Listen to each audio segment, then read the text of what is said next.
Para saudara dan saudari yang Tuhan cintai, selamat pagi dan selamat bertemu lagi dalam renungan harian dari Paroki Santo Fransiskus Assisi APO, edisi hari Kamis, tanggal 23 Januari 2025, dalam masa biasa yang kedua.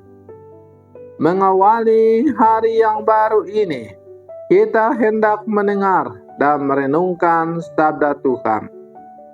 Marilah sebelum kita mendengar dan merenungkan sabda Tuhan, kita berdoa. Dalam nama Bapa dan Putra dan Roh Kudus. Amin. Allah Bapa Maha Mulia, Putramu telah Kau utus datang ke dunia untuk menyelamatkan kami dengan sengsara, wafat, dan kebangkitannya. Kuatkanlah kami agar setia mengikutinya dan mempertaruhkan hidup kami demi kebahagiaan sesama. Bersabdalah ya Tuhan, kami siap mendengarkan. Terpujilah Engkau Bapa, Putra, dan Roh Kudus, kini dan sepanjang segala masa. Amin. Para saudara dan saudari yang Tuhan cintai, sabda Tuhan yang hendak kita dengar dan kita renungkan untuk mengawali hari yang baru ini diambil dari Injil Markus pasal 3 ayat 7 sampai 12. Tuhan bersamamu. Inilah Injil suci menurut Markus.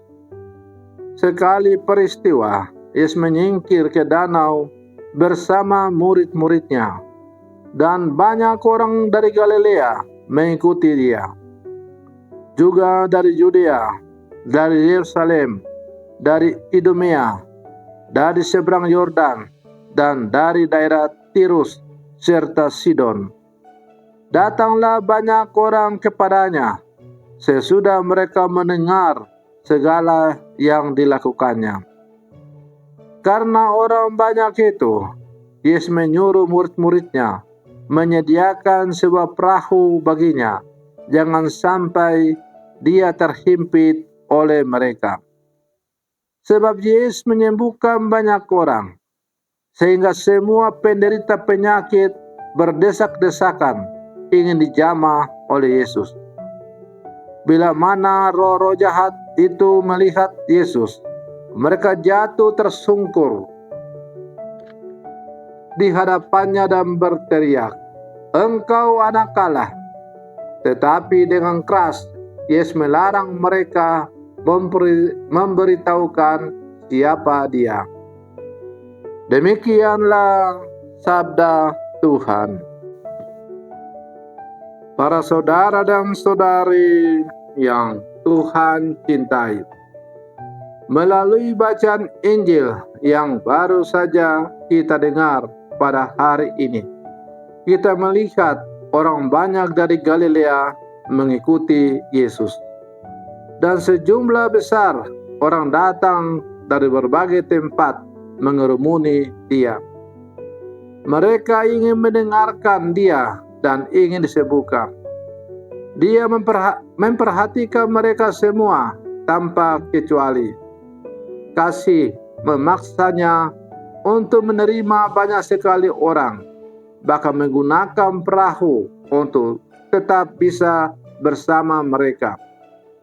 Oleh banyak dari berbagai tempat itu, berkumpul sejumlah orang sebagai satu kawanan yang dipersatukan di dalam Kristus.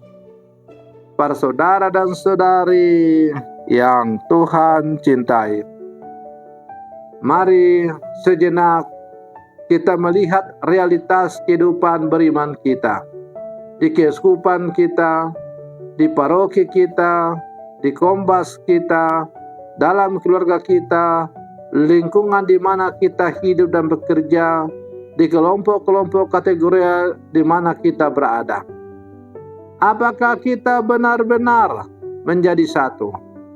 Tantangan kita adalah agar orang lain dapat melihat kita sebagai komunitas umat beriman, jemaat perdana. Kumpulan orang yang telah percaya itu sehati dan sejiwa, dan tidak seorang pun berkata bahwa sesuatu dari kepunyaannya adalah miliknya sendiri. Tetapi segala sesuatu adalah kepunyaan mereka bersama. Kesatuan kita harus tampak sebagai buah Ekaristi, serta sebuah persatuan pribadi masing-masing dengan Yesus. Sebab kita memakan roti yang sama untuk menjadi satu tubuh dalam Kristus.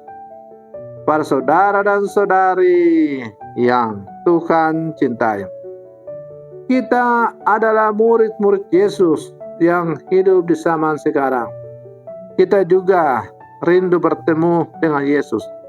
Dan karena itu kita berusaha untuk bertemu dengan Dia.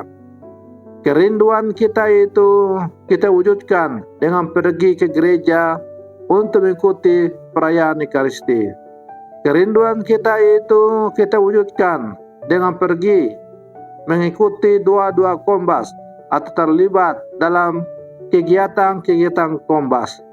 Kerinduan kita untuk bertemu dengan Tuhan kita wujudkan dengan terlibat aktif dalam kelompok-kelompok kategorial, Lego Maria, WKRI, OMK, dan lain-lain. Singkatnya bahwa kita rindu untuk bersekutu karena kita dipersatukan oleh iman yang satu dan sama, ialah iman kekatolikan. Para saudara dan saudari yang Tuhan cintai, kerinduan kita untuk bersekutu di dalam kelompok-kelompok kategorial, Kombas, paroki, dan sebagainya, hendaklah semakin menyadarkan kita bahwa kita adalah murid-murid Yesus yang sejati, yang harus menghidupi segala sesuatu yang Tuhan sampaikan kepada kita, tentu dalam kapasitas kita masing-masing. Maka para saudara dan saudari yang terkasih, mari terus kita berlangkah maju bersama, membangun persekutuan kita sebagai satu keluarga dalam Kristus. Semoga kita semakin layak disebut sebagai murid-murid Yesus yang sejati. Selamat pagi, Tuhan Yesus memberkati.